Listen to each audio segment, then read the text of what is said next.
Welcome back to another reading and correcting with me, Kindar, the Tiger Writes, and Ty, the Tiger Supervisor.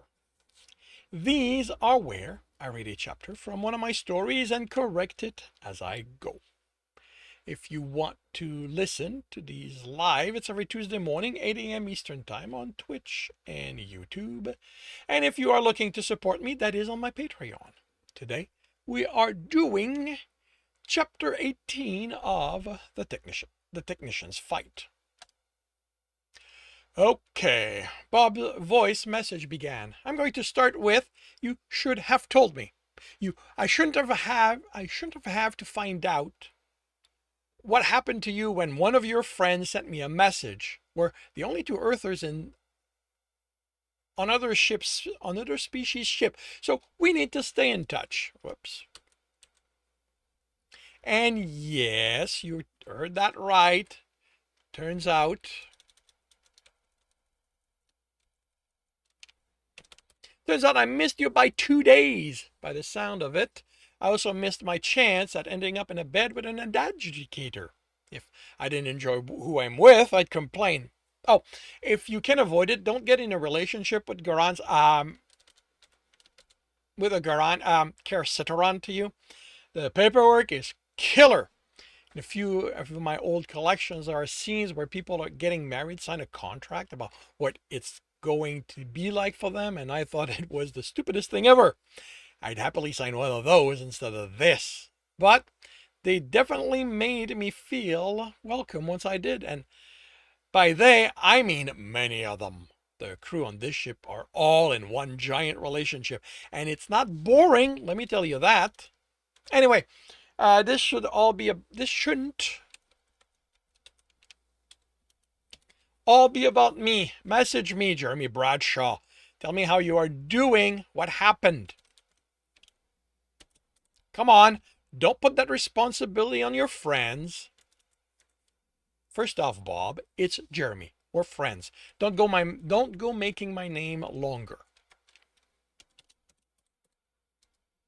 I'm better. I don't know what my friend told you, but I had to kill someone when they tried to kidnap me again. My head got smashed in pretty hard in the fight, so I didn't remember for a while. Then I had to deal with what I did.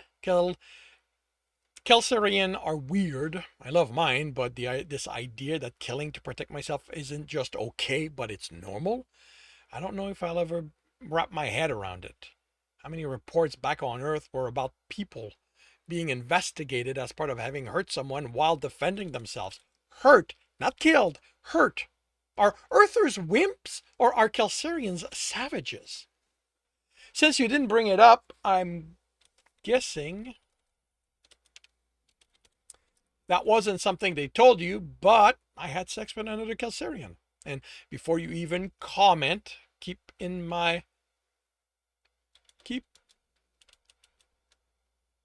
keep in mind my face is burning right now. I am so not comfortable talking about it. It wasn't planned and it was broadcasted as part of the adjudication that brought us to the station. I kind of wish I'd seen the Earther's face when they demanded to see I wasn't being held against my will. Wait, what? I wish I kind of seen the Earther's face when their demands to see I wasn't being held against my will showed me having sex with an alien guy, male. I really should get in the habit of using Federation standards. To make matters more, well, interesting, that recording was then distributed publicly. A friend of mine, the one I suspect contacted you, claims he isn't entirely behind it, but I'm not entirely sure I believe him. It's exactly the kind of thing he'd do for some extra money, or just for the thrill of it. He can't need money. He works for the ship, and the pay is really good. I have no idea what to do with all of mine. A consequence of that being made public is that I've had more than a few requests to join some of the guys in their bed. It's always in person and in public and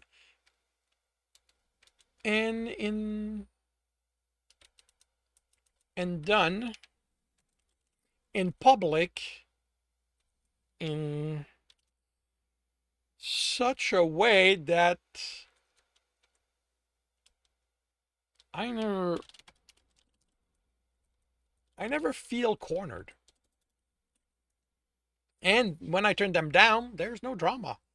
My friends told me how sex is just this thing they do, but it's still odd to me. I haven't had a lot of sexual attempts in my life, but the few I remember of a woman approaching me for sex did not end with her just nodding and moving on when I told her no. And yes, I have turned all of them down. I'm trying, but knowing it's normal for them isn't making it easy for me. I have no idea how you managed it. And I also don't want to be with strangers. I have friends. If I'm going to have sex with someone other than Graal, it's going to be one of them. Technician, the engineer said, pulling Jeremy away from the data file he was going through to determine if any of the ship's power conduit needed to be checked. At this rate, he was going to know how the ship worked better than maintenance and repairs. The engineer offered him a tool bag.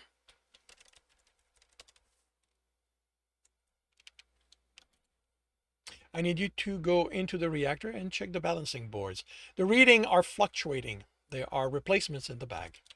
His hand was to the strap when the instruction registered fully, and he stared. Well, the engineer asked, irritated. You're telling me to go work on the reactor? On your reactor? I have work to do here, and this needs to be done.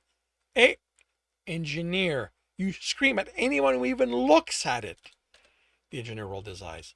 Then how about you see this as a thrust you have earned, instead of questioning what your engineer tells you to do?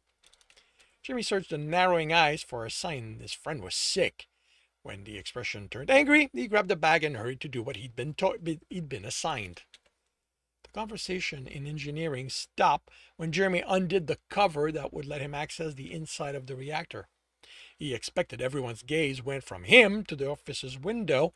Someone, he figured Perteros, would message the engineer to report the infraction.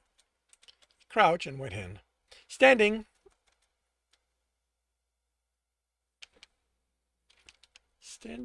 once, he was out from under the control boards. He was already sweating from the heat, but didn't let that bother him.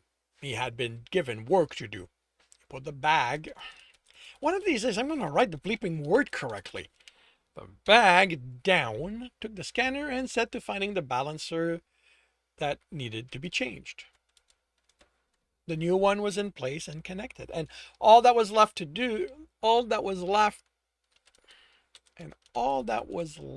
was to secure it. Took a step back and it caught on the bag. I wrote it properly.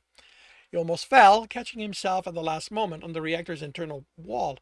Horrified, he pulled his hand away, checking it for burns before how hot it had been registered. Or rather, how warm. He moved his hand closer still, then touched it. No more than warm. It grew uncomfortable on his skin, but he didn't think he'd burn himself. He looked up at the antimatter chamber. He'd gotten third-degree burn pulling one out of his reactor. It had been spiraling, but it would have still happened under normal operations. He had to shut it down to do maintenance. And here he was inside the equivalent space of a Kelsirian reactor, and he was only sweating. He laughed. The bastard had cracked heat control, and all it required was making a giant version. He kept chuckling as he gathered the tools he'd spilled,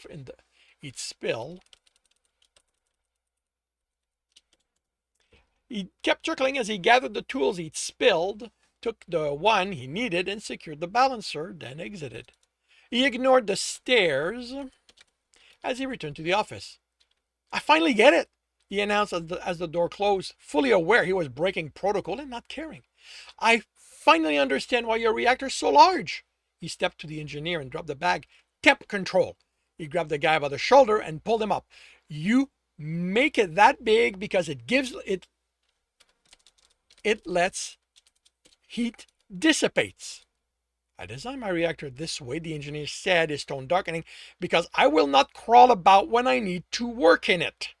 Jimmy didn't hear the end. The engineer's vest didn't have sleeves, so his hands So he had hands full of fur. Soft, sandy fur. Let go of me, technician. Instead, Jeremy rubbed up and down the arm. The fur was longer than Gralgiran's, finer. Jeremy? Alex's voice caught. What are you doing? What was he doing? He remembered an offer a long time ago to help with get relief, that Alex was a friend and that he wanted this. Slowly, he pulled his friend's vest off. Tell me to stop, he said, his voice husky. Instead, Alex leaned forward, rubbed his muzzle against Jeremy's cheek, and undid his pants. Jeremy fled. There was no other word for what he did once the afterglow faded and what he'd done sunk in. He'd cheated on Gralgiran again. With one of his friends again. He grabbed his clothes, put his pants on before leaving, and nearly tripped down the stair, putting his shirt on. The puzzled look Alex had given him stayed.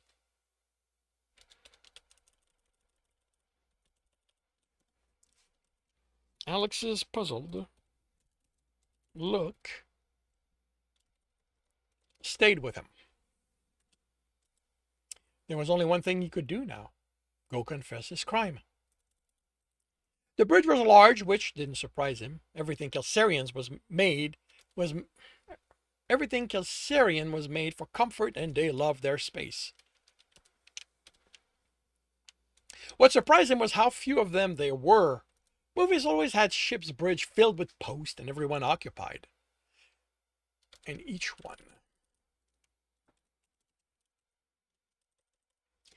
one occupied. He counted 8 positions, only 4 of them occupied.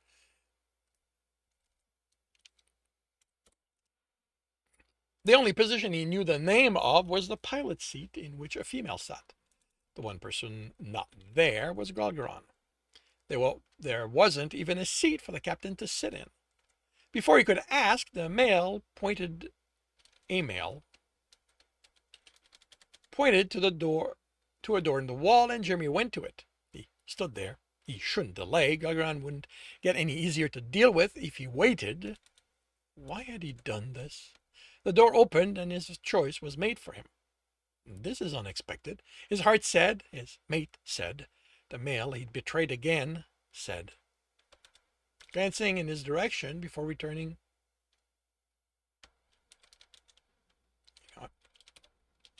this is too far.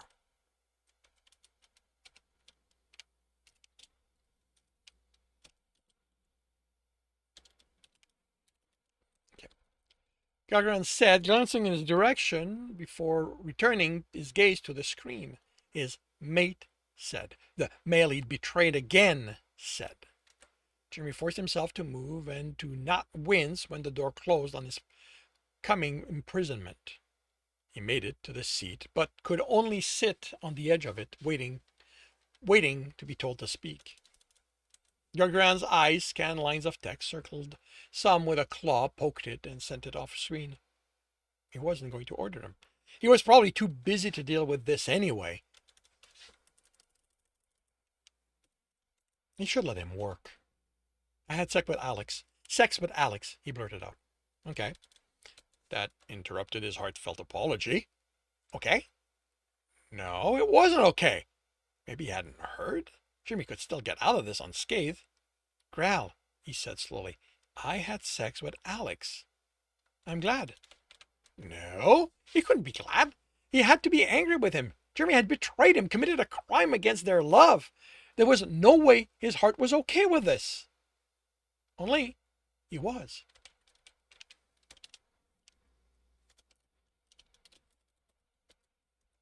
You're actually okay with it, he whispered, having no idea what to do with that revelation. Why wouldn't I be? Alex is a good lover, and he's your friend. But something flashed in Gralgiran's eyes that wasn't anger. Then he was before him, holding Jeremy's hand. We talked about it, Chair. You said you were okay with it. You had sex with Tom. I hadn't planned that. With Alex, I could have stopped it, but I didn't. I don't know why I did it. The hand squeezed.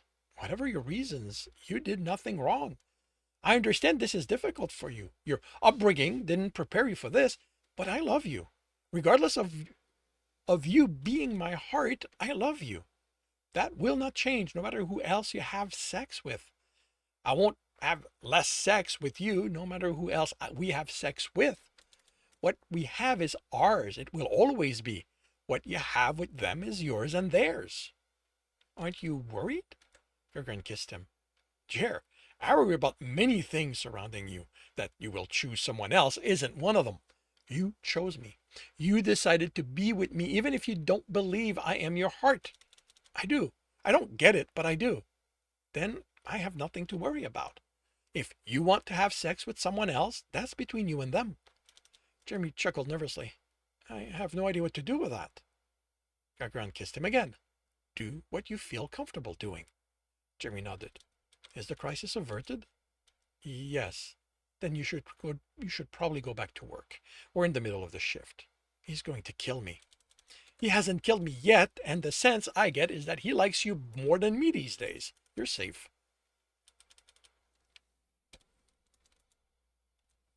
I'm sorry for running off, Jeremy said when the engineer's office door closed behind him. Did you resolve the issue?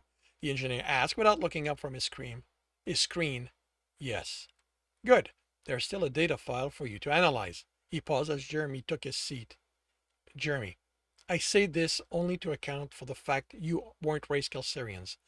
The sex doesn't change anything between us. I am the engineer and you are still a technician.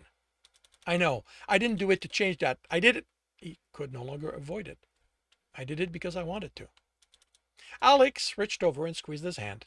I'm glad we did. I've wanted to for a while now. He let go of the hand and the tone was severe again. Now, get to work, technician. And that concludes chapter 18 of The Technician's Fight. If you are enjoying this, please leave a like. If you want to know when the next chapter will be up, subscribe and hit the bell. If you want to read this story, it is up on Ream Story. If you are looking to listen to these live, it's every Tuesday morning, 8 a.m. Eastern Time on Twitch and YouTube. Links are in the notes, and with that, I shall wish you a good day.